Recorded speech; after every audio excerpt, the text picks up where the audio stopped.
Alors asalaamaaleykum mbokki auditeurs priorité seen frère Camara moo fi dellu si waat encore comme d'habitude pour seen émission hebdomadaire.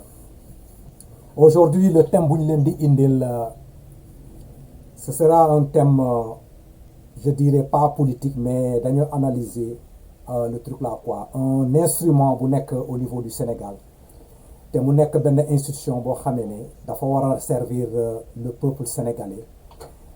ñu tuddee ko l'Assemblée nationale du Sénégal. maa ngi sur le plateau aujourd'hui avec mon frère Mamadou Konaté pour essayer au moins d'analyser quoi. Bon, je sais que Mamadou Konaté moom il est au niveau de la France là, dans la scène politique là, il se connaît très bien. ñu war a discuter exactement pour exactement cette institution bu ñu fa teg yan rôle la war a jouer loo xam ne vraiment le peuple sénégalais dinañ ci gis seen bopp. Après ñu jéem ko comparer jéem a seet ce qui se passe au niveau de l'Assemblée nationale du Sénégal pour savoir exactement est-ce que réellement cette institution-là mu ngi jouer son rôle correctement. bu ma ñëwee duggee dans l'Assemblée nationale au niveau du Sénégal là xam naa ne ces rôles là dafa bëri parce que tout simplement mën nañoo seet que ne bon foofu la ñuy voter les lois là des finances là bon. nan la tuddati Assemblée nationale mën na nekk tamit nag organe boo xamee ne moom mooy toog fii di contrôler l'action du gouvernement mais action du gouvernement boobu nag bu fekkente dañ koy contrôler am na nan la tuddati la l'élection des députés là nu muy organiser encore pour savoir exactement qui est majoritaire et qui est minoritaire au niveau de l'Assemblée mu ngi fii te dañ ko analyser pour seet ban impact la mun a am dans une Assemblée nationale boo xamee ne comment dirais-je là comme le Sénégal ban impact la majorité boobu am sur les décisions yu fa nekk parce que tout simplement am na ay éléments yoo xam ne ay temps yi ça s'est passé un événement bu ci passé moo tax sax ñu jël la décision aujourd'hui là pour ñëw pour essayer de voir c'est-à-dire c'est l'événement du frère Didier Fall le vice-président de l'autre là de Rewmi. La sortie bi mu def et les commentaires yoo xam ne da ko def dans son discours là te mu jaral ko maintenant la perte de sa position là de vice-président au niveau de son parti loolu bi ñu gisee loolu ñu daal di réfléchir pour seet exactement cette Assemblée nationale bu fa nekk noonu les députés yoo xam ne ñu ngi ci biir ban manteau la ñuy sol est-ce que ces gens-là sont là-bas le manteau bu ñuy sol c'est le manteau d'un parti la ñu fay sol ou bien bu ñu nekkee foofu nag ils sont là pour le peuple. Aujourd'hui dinañ def des analyses avec des situations qui se passent là-bas là pour savoir exactement assemblée bi ban rôle la nekk di jouer et que su fekkente rôle boobu nag ce sont des rôles yoo xam ne c'est pas souhaité pour le peuple ñu jéem a analyser ban orientation lañ ko war a jox pour mu mun a nekk une institution boo xam ne da représenter dignement le peuple. te ci loolu tamit nag su fekkente y a des blocages yu fi nekk ñu daal di ko analyser. Est-ce que nag mënuñoo xalaat ci encore là pour jéem a seet naka la ñu renverser ce là pour voir les gens qui représentent le peuple là-bas là comment ils sont représentés comment ils nous représentent là-bas et comment ils sont conduits là-bas. Voilà donc fi mu nekk nii comme ni ma leen ko waxee je suis avec mon frère Mamadou Konaté au niveau de ce plateau là pour essayer d'analyser ça mon frère Mamadou Konaté comment allez-vous? Ben moi je vais bien Bakary yow nag ak waa Washington. waaw Washington ñu ngi fii rek quoi waaw Mamadou. xam nga am na une situation qui vient de se passer au Sénégal là moom mooy la situation de Didier Fall. Bon Didier Fall c'est le député c'était pas c'est le vice-président de Rewmi. waaw gis naa ko ci réseaux sociaux. voilà léegi yow selon toi xam naa ne tu as écouté les audios l'audio de l'autre là Didier Fall là bu mu nekkee au niveau de l'Assemblée.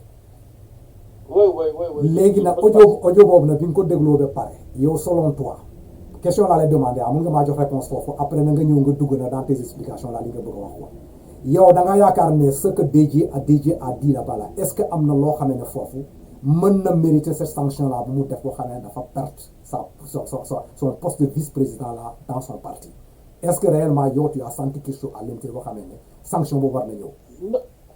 non c'est-à-dire waaw déjà maa ngi commencé maa ngi nuyu ñëpp mbokk Sénégal mbokk diaspora et puis aussi toi aussi je salue au passage toujours sur émission bi moi je suis toujours content de participer à ton émission qui est une émission quand même qui est très très intéressante vraiment maa ngi nuyu mbokk Sénégal yëpp maa ngi nuyu mbokk diaspora yi aussi quoi mais c'est-à-dire que sanction s'il y a sanction moi je dirais que lii du sanction quoi.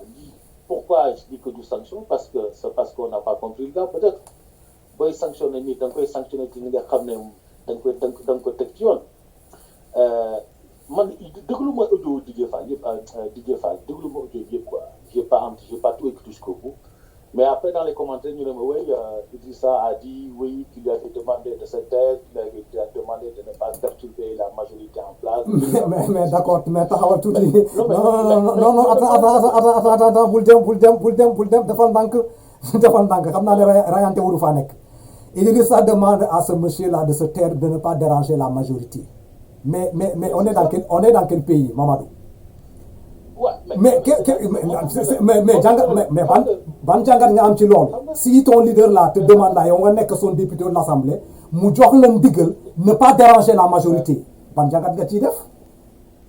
C'est-à-dire que en fait un député même s'il fait partie de la majorité doit perturber la majorité, c'est ça qui fait fonctionner. Merci beaucoup loolu la yaakaar. parce que sinon le jeu démocratique est biaisé.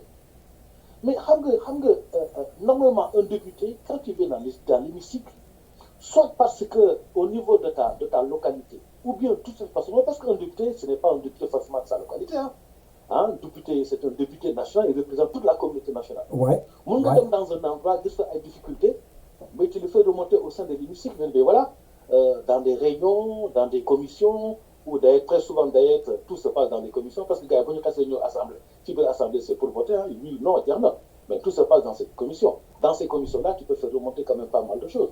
Mais si un député moom ci boppam il peut pas se poser des questions sur sa propre majorité ou bien sur la majorité en place, mais moi ça m'inquiète. Ouais. Non gis nga parce que non mais c'est extrêmement sérieux parce que ça m'inquiète. Moo tax ma ne la on peut pas parler de sanctions. On peut pas parler de sanctions parce que sanction boo koy teg ci kaw ndoddu nit da ngay fekk nga justifier ko nga ne lii moo tax. Ouais. Mais un député de par son nom il est là pour représenter toute la communauté nationale. Il est là aussi pour contrôler l'action du pouvoir exécutif. C'est le rôle du député ça. Et puis d'autres pouvoirs yoo xam ne sax après peut-être que dans le débat on va peut-être le développer. Mais ça c'est le rôle du député ça. Mais bu fekkee ne yow doo nanguloo député bi wax c'est-à-dire que da nga bëgg a museler député yi nga xam ne yéen a bokk même camp nga bëgg sa dëkk war a poser question loo xam ne dafa nekk ci njëriñu askan bi wala loo question boo xam ne daf lay jox ay conseils parce que en fait tu veux moi dans l'intervention de Déthié Fall, mais pour moi j'ai trouvé en lui un conseil en fait. Non mais j'ai pas trouvé en lui quelqu'un qui a critiqué. Non mais tu ne trouves pas gis nga il a fait une analyse en plus de ça il a fait des propositions. Mais tu sais moi je crois que ce qui a dérangé un tout petit peu ici là man li may xam c'est cette phrase là boo xam ne dafa ne la vision du président de la République dafa war a dépasser Diamniadio parce que boo déglu tout ce que le député a dit. man bu waxee loolu si la vision du président de la République Diamniadio lui c'est sa vision qui ne dépasse pas Thiès finalement parce que sa vision ne dépasse pas Thiès bu dee loolu la parce que li mu wax noonu Macky c'est scandaleux dañ wax ne dëgg. Tu ne peux pas dire à un président ta vision ne dépasse pas loo koy contre moi de temps en temps on a des débats très critiques mais yaa ngi dëgg le président doit la respecter dans sa fonction mën nga am ak moom nag yenn wax yi yaa ngi dëgg mais quand tu dis à notre président qui est le président de tous les Sénégalais quoi qu'on en dise sa vision ne dépasse pas Diamniadio loolu jàppee la loolu jàppee la et si de surcroît et si de surcroît qu'un de tes vice-présidents vient à l'Assemblée nationale yaa ngi dëgg faire une excellente analyse il me semble que sax dégg naa dans les réseaux sociaux que Déthié c'est un polytechnicien. waaw mais defal naa ko taxawal fii tuuti gis nga ce propos là bi ngay wax nii c'est Idrissa Seck qui disait à l'autre là à Macky Sall que sa vision ne doit pas dépasser Diamniadio ne dépasse pas Diamniadio xam nga c'est scandaleux. Mais quand Didier est venu au niveau de truc là quoi, comment on l'appelle encore là, au niveau de l'Assemblée nationale, muy def son truc là, comment on l'appelle encore là, muy jël la parole là, mu commencé di expliquer quoi, décliner des solutions.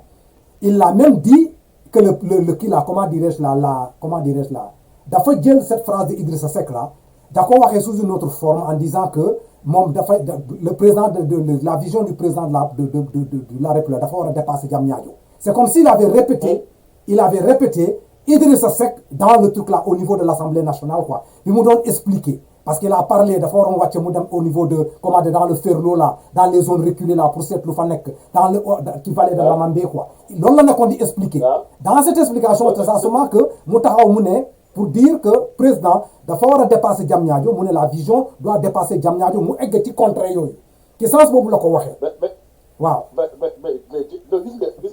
gis nga Baguette ça prouve que Didier c'est un député qui est extrêmement intelligent. Non mais c'est quelqu'un d'extrêmement intelligent. Moi quand quelqu'un a ce type de raisonnement là mais moi je me dis mais attends mais formidable c'est-à-dire que ce mec ce gars là devant son intervention si les députés là l'ont bien écouté il leur a donné une véritable leçon de démocratie.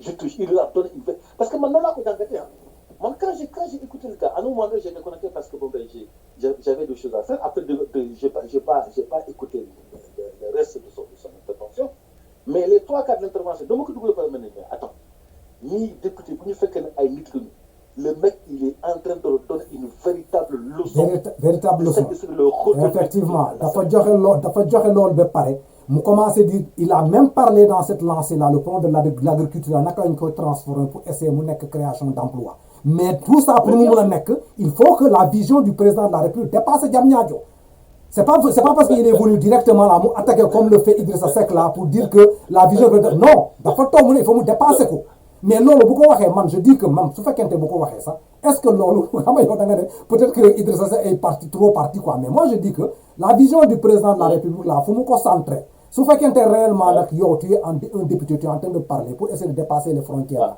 est-ce que là on peut trouver comme étant des choses mal placées non man du ma ko trouver comme étant mal placé moi je trouve que c'est une expression pour te dire que on peut faire plus loin plus que ça l'essentiel la nga ubbi say horizon nga yóbbu ko dans des zones yoo xam mu ngi fii la vallée de l'Anambé mu ngi fii comment dirais-je là beaucoup de zones qui se trouvent ici demal foofu tu peux faire la création des emplois de l'emploi pour la jeunesse le député là qui sens boobu la doon wax voilà mais man moo tax ma ne la Déthié Fall c'est un député qui est intelligent mais moi la benn affaire en toute honnêteté man de temps en temps voilà damay déglu les débats de l'Assemblée nationale puis bon ça par la presse et tout comme ça ok mais dama lay wax rek depuis le début de cette mandature là yaa ngi dégg y a eu certes des débats je n'ai jamais entendu un débat qui a du sens et qui a du fond de la part d'un député maa ngi koy doog a dégg parce que l'intervention de ce gars là xam nga quand tu suis de très près mais en fait sur le fond sax quoi c'est une façon de dire à ses collègues députés et d'ailleurs au ministre qui est là d'ailleurs mais je suis en train d'intervenir pour t'aider pour te dire comment il faut faire compte tenu de la situation je ne suis pas là pour t'enfoncer non pas du tout je suis là je suis en train de te tendre la main sauf que si son président de parti lui-même n'a pas compris ça parce que il pense que dafay gêner le président dans l'exercice de ses fonctions non attends je pense que mën nga non bu dee genre bu dee Bakary bu fekkee ne genre intervention yi moo nar a perturber Macky dans l'exercice de ses fonctions c'est qu'il y a un problème non mais justement ñaar su fekkente loolu moo koy perturber dans l'exercice de y a un problème mais moi je dis que moi xam nga man li ma dul comprendre mooy la position de truc là quoi la décision de Idrissa Seck là par rapport à la situation là ce sont des choses yoo xam ne dañu waxante dëgg la question que moi je dois me poser ici là est-ce que réellement un député bu duggee au niveau de l'Assemblée nationale il est là-bas pour représenter son parti ou bien il est là-bas pour représenter une personne ou bien il est là pour l'intérêt du peuple et je crois que le jour là ce jeune là quand il parlait il était là-bas en tant que député il avait le manteau du député une personne qui est là pour défendre l'intérêt du peuple sans parti pris mais su fekkente loolu nag daf ko war a coûter ban jàngat la ñu war a am may ma tuuti ma wax la man jàngat bu ma ci am est-ce que l'Assemblée nationale actuellement comme Idrissa Seck est le président de la République trouvé nañu un truc là léegi nag l'un doit protéger l'autre maintenant su fekkente Didier wax na loolu te mu adressé cette phrase là au niveau de la présidence là est-ce que l'Assemblée nationale actuellement n'est pas devenue le prolongement de la présidence parce que su fekkente ces gens là ne sont pas libres là-bas de dire ce que bon leur semble leur action doit être contrôlée lépp lu ñuy réfléchir ça doit être contrôlé pour essayer de sauvegarder une présidence Moi, je dirais que l'action présidentielle là doit infiltrer l'Assemblée nationale, ce qui veut dire que les gens ne sont plus libres au niveau de l'Assemblée nationale. Li xew au niveau de la présidence, moom war a nekk au niveau de l'Assemblée nationale. Bakary. waaw Bakary max la benn affaire. dama bëgg mu créer. parce que xam nga entre nekk président de parti nekk président de la République les deux casquettes c'est compliqué. Les deux casquettes compliquées. Wade def na ko fii. C'était compliqué. On a vu la fin après. C'est compliqué. Pourquoi? Parce que l'élection présidentielle, plutôt l'élection législative, hein, qui se fera, hein, ou qui avait été faite il y a de ça quelques années, c'est une élection de liste. Raw gàddu. C'est ça loolu la. xam nga loolu dinañ ci yegg raw gàddu boobu dinañ ci ñëw. Attends Bakary raw gàddu. Est-ce que la démocratie n'est pas biaisée par rapport à ça, raw gàddu? Ok. Parce que ku leen nankee def ci liste bi, n'est-ce pas? Ça, c'est un premier élément. Le deuxième élément, c'est que à un moment donné, il faut définir le rôle d'un député au sein de l'Assemblée nationale, au sein de la communauté nationale. C'est ça. Parce qu'un député, Didier, lui, intelligent qu'il est, il a compris ce que c'était le rôle d'un député et il a joué ce rôle-là pleinement à l'Assemblée nationale. Mais ñeneen ñi, je ne crois pas. Et aujourd'hui, si tu poses la question à certains députés, qu'est-ce que c'est que son rôle à l'Assemblée nationale, je pense qu'il sera un petit peu court de t'expliquer. Non, mais yow tu as déjà dit, yow nga solution ci problème bi ba pare yow da nga ne affaire bi raw gàddu la mais gis nga raw gàddu boobu bi ngay wax nii Macky Sall ci boppam am na ay audio yu mu doon def balaa moo nekk président sur ce que devrait être l'Assemblée nationale. Donc gis nga Macky. waaw xam nga c'est la façon dont les gens font leur politique au Sénégal, de la façon dont les gens gèrent les destinées du pays. En fait, c'est surtout ça. Parce que nit ki boo ko defee si liste mu wóor la boo ko s'il a une bonne place pour être élu. S'il est élu, si l'élection, si son mandat c'est de 5 ans, mais tu ne pourras pas le démissionner. Il sera là pendant 5 ans.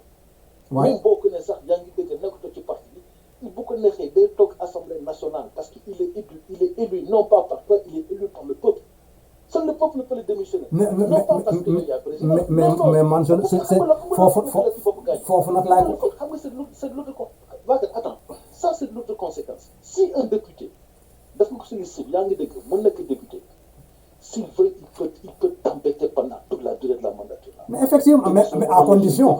Mais après la seule conséquence qui peut exister dans cette affaire-là, tu peux lui dire ouais mais tu ne fais plus partie de notre groupe majoritaire ou de notre groupe parlementaire.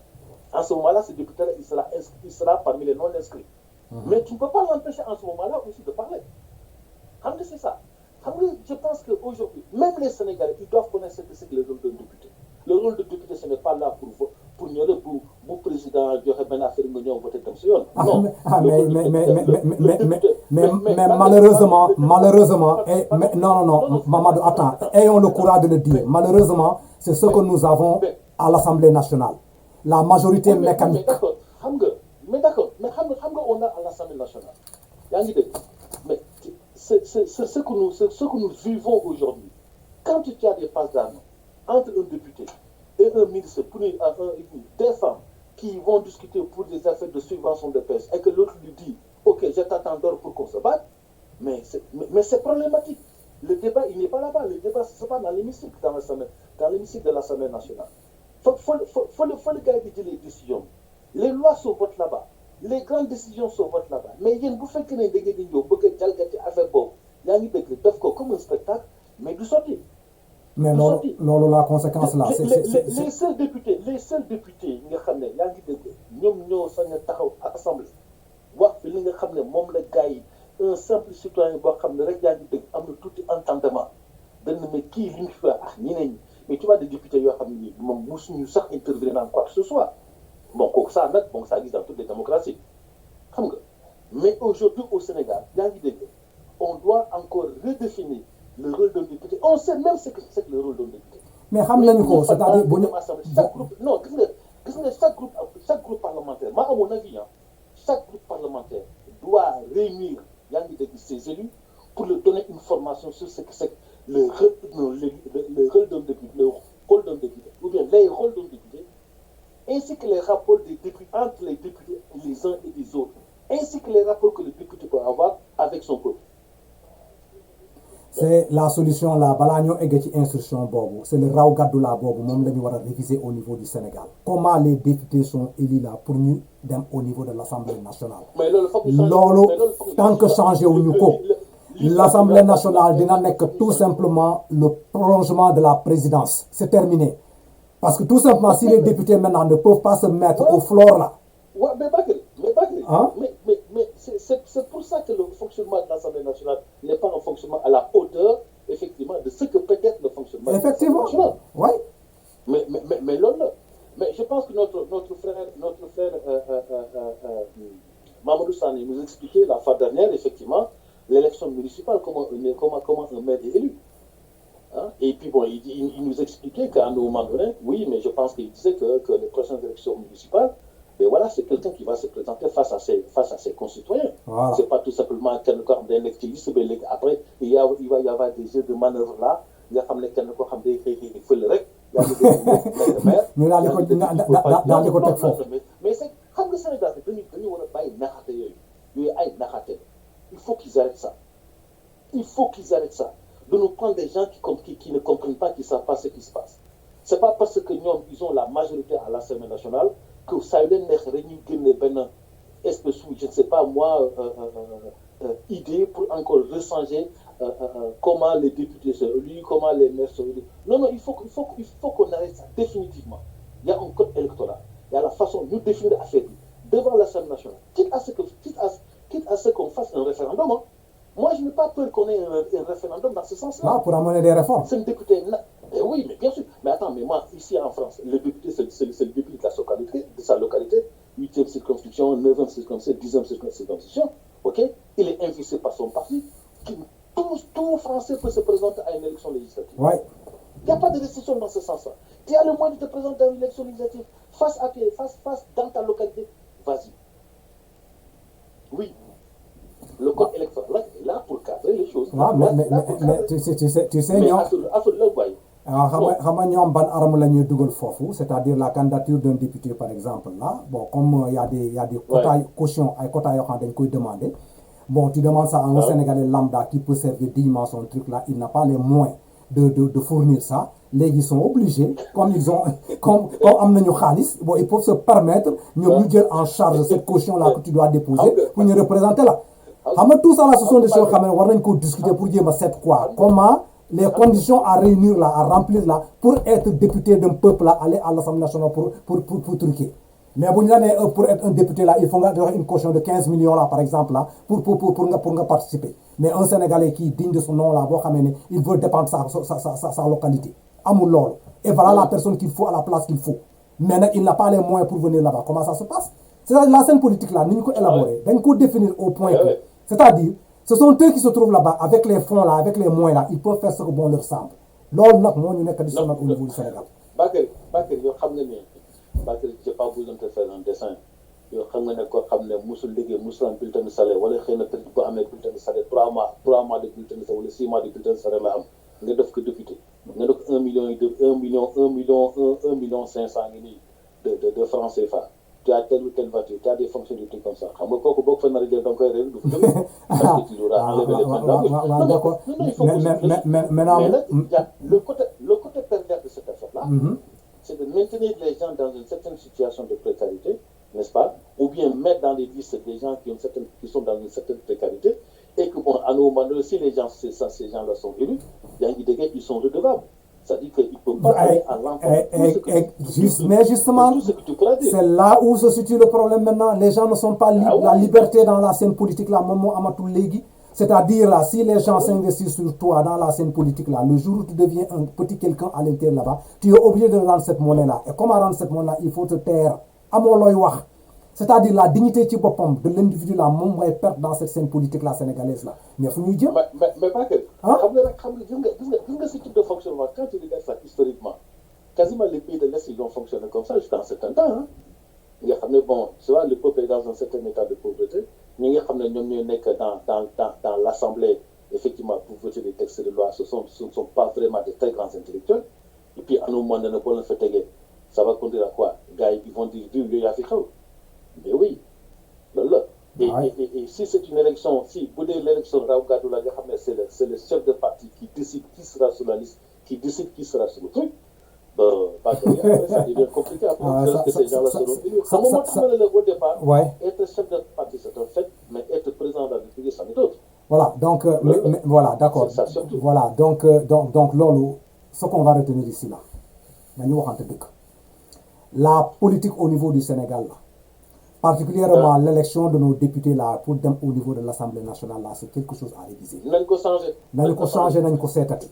Parce que l'exemple de truc là, de Didier là, Fall là, ça explique exactement cette manque de liberté là, boo xamee ne la personne, l'individu même en question, am na ko pour dem mu toog mu défendre la cause de son peuple. Pourtant, quand tu écoutes ce que Didier a dit dans son audio là, du début à la fin, mais tu sauras que voilà un véritable député boo xamee ne dañ ko war a tàccul, dañ ko war a applaudir, dañ ko war a féliciter l'action et le courage mu am pour taxaw foofu dans ce truc là pour défendre une fois le peuple sénégalais. Mais malheureusement mu ñëw mu wan ñu beneen façade encore de la politique sénégalaise là. Si son leader là daal di connaît les propos que tu as tenus là-bas là, je vais pas te pardonner ça parce que tout simplement je ne peux pas admettre ngay dem di tenir propos de cette nature là à l'encontre du président de la République. Et il n'a pas fait à l'encontre du président de la République. Parce que si tu es en train d'expliquer là, un monsieur est en train de faire des actions, mais ces actions-là d'accord centré qui donne axe, il faut le faire presque son effort là à Diamniadio. Et effectivement, on peut admettre, le président s'est trop investi à Diamniadio. Mais il y a des zones qui peut-être ne gisuloko. Ce sont des zones qui peut-être ce ne sont pas des zones industrielles, ce sont des zones agricoles. Mu daal di attirer sa attention jëlal sa vision dépasser ko fii nga yóbbu ko feneen lii la mën a indi pour askan bi mais kooku ban sanction la mérité. xanaa nga wax ma ko. Ah non mais yow laay demandé nga ma wax la ko. Non, c'est-à-dire que man xam nga tout intellectuel qui écoute qui a tout intellectuel qui a écouté DJ Déthié Fall. waaw Déthié Fall yaa ngi dégg. Quand tu regardes dans la presse là, toutes les émissions là, les gars, ils n'ont fait qu'applaudir ce que le gars a dit. Non, mais quand on def le contraire. Donc, le problème Sénégal, pas que le gars nous rebaille Nahaté quoi. Parce que Nahaté ça perdu. À un moment donné aussi, le Nahaté là, ça va s'arrêter. Parce que les Sénégalais, ils commencent à prendre conscience, ces jeunes là commencent à prendre conscience, ces jeunes, exactement ce qui se passe. Même le petit vieux là qui est dans le fond du Sénégal là, mais il a compris ce qui se passe aujourd'hui au Sénégal. Ouais. Donc dañoo war a bàyyi loolu quoi. Parce que bon mën nga def politique mën nga indi façon situation bu ne yaa ngi dégg mais bu fekkee ne naxaasi daf ci commencé bëri rek ça devient tout autre. Or naxaate yaa ngi dégg taxul réew jëm ci kanam.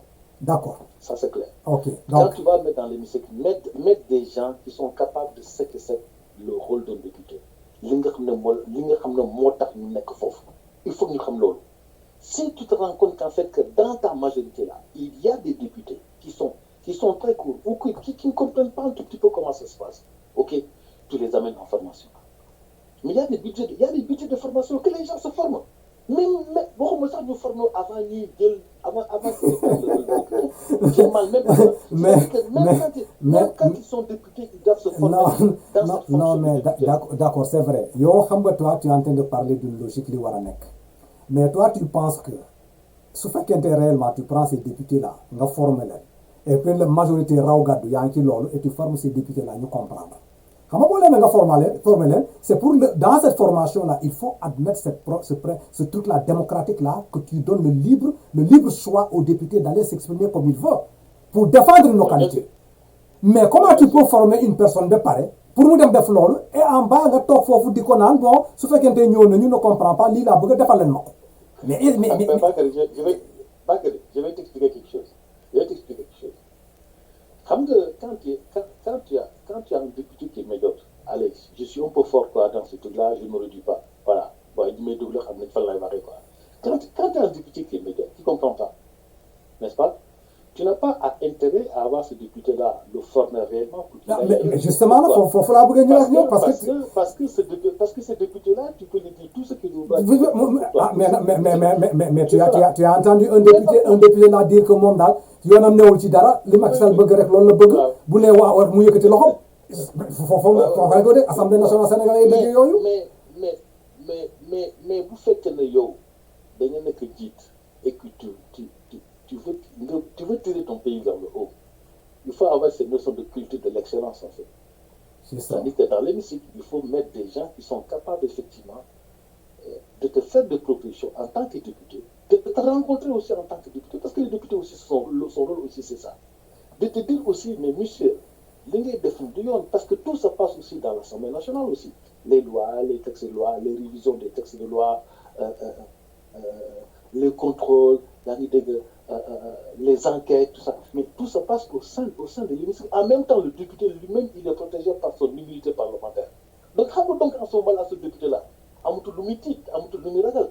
si maintenant, yo, en tant que député, yo, tu es là pour le Sénégal, et que tu sais qu'en ce moment-là, il y a des choses qui se passent, que tu ne comprends pas, n'attends pas qu'on t'envoie en formation, mais va te former tout seul. Mais ce n'est pas interdit, ça. Ah ouais. Entoure-toi des gens, mais tu as des attachés parlementaires. D'accord. Donc, prends des attachés parlementaires qui savent exactement ce que c'est que le rôle de député, qui savent exactement ce que c'est qu'un texte de loi, qui savent déjà ce que c'est, je ne sais pas moi, ton engagement politique au quotidien dans ta localité. Mais dis-le à attaché parlementaire, au moins ils ont de la bouteille, qui vont t'expliquer. Non, mon député, c'est pas comme ça. Deuxième parole, légui, dans les bonnes affaires, yo dégoûte pas. Dans le coup, il tu vois. Voilà. Comme ça, bon, faut demain, bon, faut dire qui. C'est vrai que, mais, effectivement. Voilà. Mais il n'y a rien de tout ça. Il n'y a rien de tout ça. Non, mais attends, il y a que ceux qui ne tournent pas rond. Ah non, parce que, centre de médiocre, finalement, tu deviens médiocre.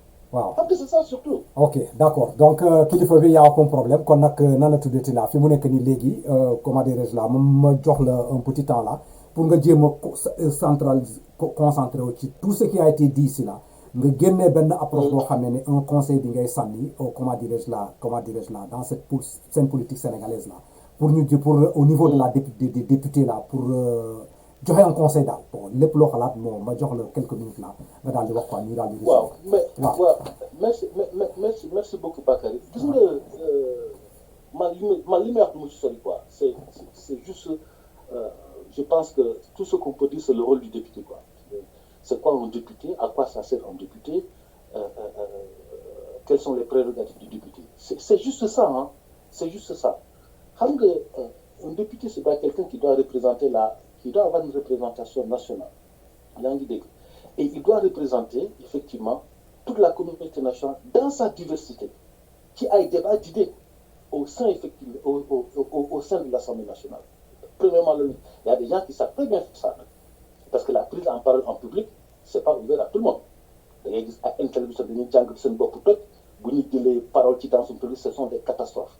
Nga xam ne ñoo xam ne jànguñu ce sont des autodidactes li ñuy jàngal ñoo ko jàngal seen bopp bu ñuy jëlee tey parole bi nga ne waa mais ñii ñoo fi ñii ñoo war a réew député deuxième élément c'est le député doit être le porte-parole